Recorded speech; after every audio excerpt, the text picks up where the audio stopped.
All right, so I'm back on my driveway project here. I got this cut out the other day, and it has rained a lot since, and everything appears to have drained pretty well, even though I just had it rough graded.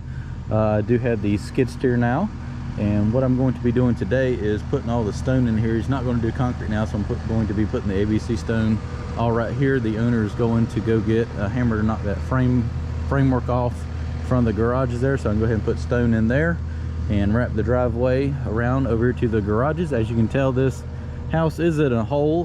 The reason it was done like this is it's a pretty good size hillside here, and they wanted the house to face the back that way, which put the garage on this side of the house, so they had to access in front of the house, which ain't the end of the world. It's kind of like building in the mountains. You just kind of notch a spot out.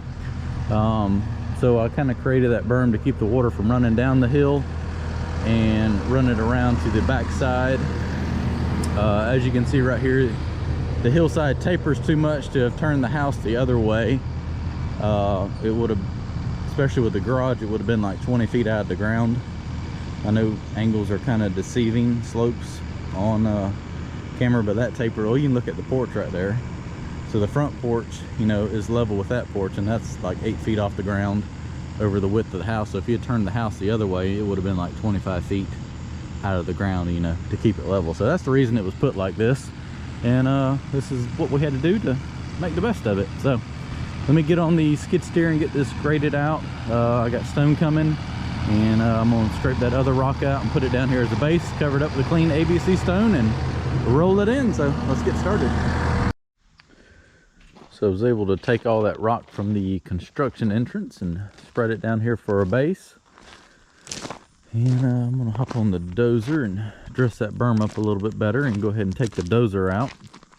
Got one load of stone put down right here, and I'll finish covering all this up and go all the way to the driveway with it and make a nice little parking area there with it.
So I got them to spread that load pretty thick so I can start pushing it up here to the garage doors.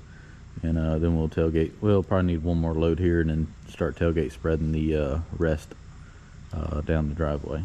First, I'm gonna hop on the dozer and finish that berm, get the dozer out of here, and start working my way out.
All the stone is in. I'm gonna finish rolling this section in and I'll be done. He's gonna do all the landscaping and everything, so probably end up getting some clean topsoil and backfill the house. It'll just make everything look a lot nicer. So let me finish rolling this in and I'll show you everything from up above. And here we have it, all done. A nice little crown to it, so that water will come down here, run off into the ditch there in front of the culvert pipe, and everything else will sheet drain around the house. I tried smearing that out, but that was some goopy mud, so he said he'd take care of that later on once it dries out. So once we get through the weekend, it shouldn't rain anymore. And like I said, he's going to handle all the landscaping around the house and doing the little paver brick, so I cut that out for him.